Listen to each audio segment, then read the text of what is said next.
calon anggota legislatif, calon bupati, wali kota, apakah mereka pakai modal?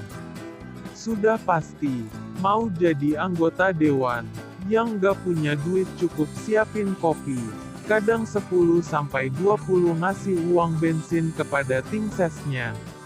Ada izin Tuhan maka jadilah ia, gak percaya. Saya tahu persis siapa saja yang menjalani hal demikian. Bahkan ada yang sampai mikul TV 14 malam-malam karena besok mau pileg, menang.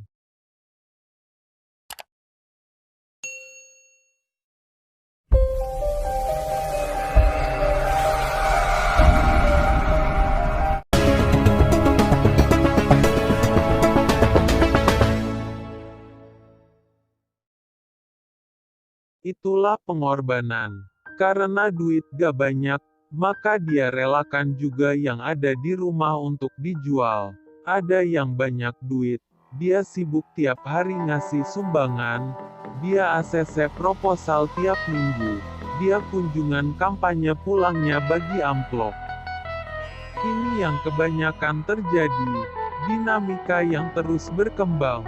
Besarannya terus meningkat seiring tingkat kepemilikan harta dari para caleg itu yang semakin tinggi. Bahkan terjadilah politik uang, money politik. Ada aturan melarang, mereka konon cari-cari jalan. Betul tidak? Buktinya banyak yang ketahuan. Bahkan ada yang membuka, gak tanggung. Dia buka modal menjadi anggota DPR itu berapa? Yang harus kita cermati bukan kisarannya yang dia sebut, tapi, ada apa dengan politik kita hari ini? Kisaran yang demikian besar yang seharusnya ditutupi justru dibuka. Di sini tampak adanya fenomena sosialisasi dengan narasi seolah kita perlu. Itu bisa jadi hanya kebutuhan palsu dalam pileg, yang dibuat politikus untuk membuat nyali generasi muda menciut. Anda ingat, masa Orde Baru telah berhasil membuat gambar politik menyeramkan, istilah politik kejam sangat melekat di telinga. Namun buktinya mereka yang sudah berpolitik tetap enjoy. Saya ingat, guru satu selalu berpesan, jangan bercita-cita jadi guru sebab gajinya kecil. Sisi lain, ketika saya belajar dengan guru matematika, dalam pembahasan materi probabilitas dia berpesan agar kami senantiasa memiliki kemampuan menganalisa dan memprediksi masa yang akan datang. Seorang petani pun harus bisa memprediksi cuaca supaya padi yang ditanam tidak kekeringan. Betul kata guru matematika. Jadi kenapa guru pertama tadi menyarankan saya supaya saya jangan bercita-cita jadi guru?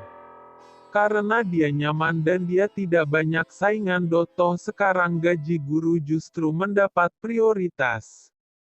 Kembali lagi, bahwa dalam politik kita hari ini telah terjadi fenomena munculnya kebutuhan-kebutuhan yang tidak begitu penting namun dinarasikan seolah primer, seolah tanpa uang yang besar tidak mungkin lolos dalam pileg. Maka terfokuslah para caleg menyiapkan modal materi sebesar-besarnya. Penguasaan politik dengan uang. Diawali narasi, muncul stigma. Maka celah kaum bawah untuk masuk arena politik menjadi kembali sempit. Terus masalahnya apa? Uang mereka toh. Uang titipan Tuhan kepada mereka dan mereka bagikan. Apa salah? Tidak salah jika dipandang dari sisi syariat. Itu kebaikan. Tapi bagaimana ini dipandang sebagai pelanggaran oleh Panwaslu? Karena memang hal seperti itu menciderai urat demokrasi Pancasila.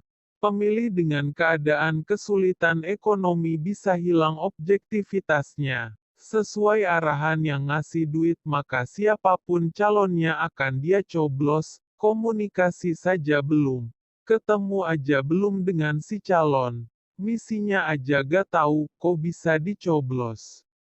Money politik pada akhirnya merangsang manusia untuk menuntut, Manusia itu kan ada potensi ketika dia memberi maka dia ingin menerima. Di mana dia mengeluarkan maka dia kadang ingin memasukkan. Uang apa? Berapa jumlahnya saat dia keluarkan dalam pemilihan?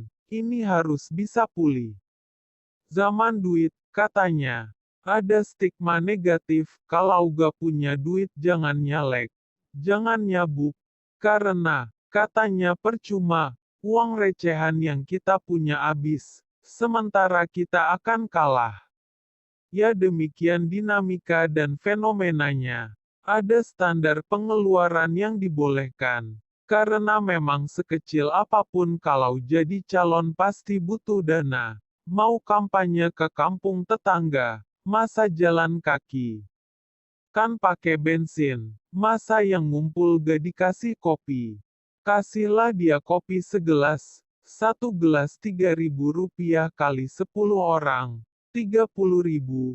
Itu pengeluaran, itu modal, itu pasti keluar, kecuali gak tahu malu calonnya. Sekecil apapun yang sudah kamu keluarkan, setelah kamu jadi, maka kamu akan mendapat godaan, kamu akan diuji. Kamu yang awalnya gak punya banyak harta akan dibisiki setan. Kapan lagi? Ayo mumpung menjabat, sikat.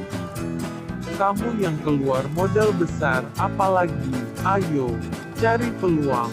Cari cara akali anggaran biar modal cepet pulih. Ayo, kumpulin duit biar besok nyalon lagi kamu tenang. Ayo. Itu adalah bisikan setan, ujian. Takut nanti gak punya modal buat nyalon lagi. Takut kalah modal dengan pesaing. Takut kalah. Malu, takut kalah, entar karisma menurun. Demikianlah fenomenanya. Tak sedikit di antara pejabat yang jadi penjahat. Tak sedikit dari mereka lupa bahwa jabatan yang mereka pikul hanyalah tempat dia berbakti. Dia lupa ikhlas. Dia lupa keseriusannya membela hak rakyat. Lupa merangkum aspirasi pemilihnya. Lupa. Karena berawal dari sifat penakut. Ketakutan melarat. Ketakutan gak banyak modal untuk pemilihan berikutnya. Lalu, apakah dengan demikian, artinya terjun ke politik itu sama dengan terjun ke kancah perdosaan?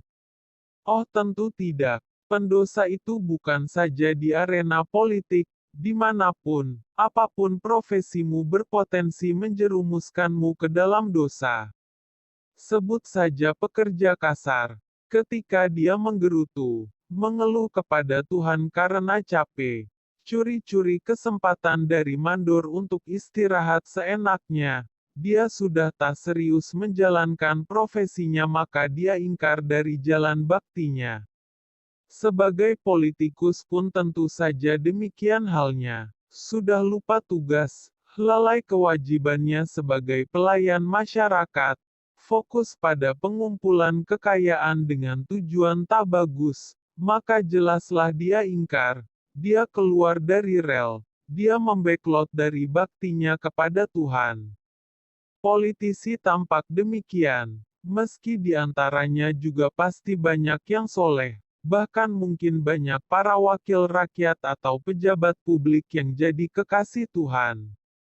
Mereka mendapat kasih atau murka Tuhan tergantung dari ilmu politik yang dia genggam. Kebanyakan mereka berpolitik tanpa mengenal ilmu politik, strategi dan siasat yang mereka pakai adalah kelicikan, kebohongan, maka kesana juga tak patut diharapkan. Zolim, bohong, ingkar janji, inkonsisten terhadap partner, menganggap beda partai sebagai lawan, itulah ciri politisi yang belum paham ilmu politik. Sesungguhnya ilmu politik itu indah. Dia indah karena ketika dipakai ternyata banyak fatsun yang mesti dijunjung. Banyak etika, banyak tujuan terpuji, banyak cara positif dalam peraihan kursi. Jika mereka tahu dan mereka pakai ilmu politik ini, takkan ada saling ejek, takkan ada fitnah, takkan ada yang namanya pembunuhan. Kembali lagi, akan ada atau tidakkah perputaran uang miliaran? Jikapun, saya bilang jikapun, jika Anda terpaksa karena mencermati dinamika, kemudian mengingat fenomena politik praktis saat ini yang sulit dihindarkan, maka saya pesan. Pertama, sejak mencalonkan, niatkan bahwa pengeluaran yang Anda keluarkan adalah bentuk pengorbanan dalam perjuangan. Jika kalah ikhlaskan, toh harta hanya titipan. Tuhan yang punya ketika dia ambil lagi dengan cara itu kenapa Anda pusing? Kenapa Anda ngomong sana-sini? Kalah duit oleh pesaingmu. Kalau memang kalah duit, kenapa Anda tak mengukur dulu kekuatan finansial pesaingmu? Anda pikir orang lain tak ada yang lebih kecil modalnya? Jika modal adalah faktor utama menurut Anda, kenapa Anda mau-maunya nyalon? Tengok bahwa Anda juga belum mendapat izin Tuhan. 2. Jika menang lupakan nominal itu. Anggap titipan Tuhan berupa harta adalah penghantar Anda ke level lebih tinggi dalam berbakti kepada Tuhan. Artinya tak perlu diingat-ingat karena nanti ujian akan datang. Kamu akan dibisiki supaya mencari cara mengembalikan modal.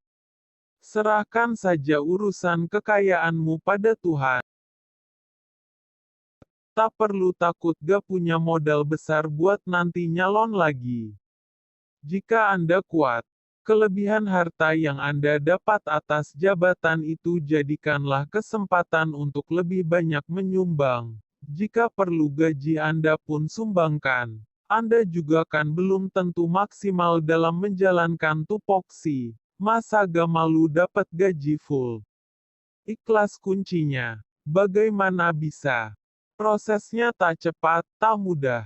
Selain belajar ilmu politik, saya bilang ilmu politik bukan siasat licik. Calon pejabat atau anggota dewan butuh latihan. Belajar memberi tanpa diketahui orang, tanpa ingin diliput media. Target tahun 2024 jadi anggota dewan misalnya. Persiapkan batin, latih kedermawanan, latih kepemimpinan, latih keikhlasan. Bukan hanya mempersiapkan modal materi. Latihan, belajar, nanti juga terbiasa. Dari sana akan terbentuk kesadaran bahwa apa yang ada adalah punya Tuhan. Gak akan merana saat pencalonan. Manusia bukan untuk saling membodohi, bukan untuk saling mengakali, bukan.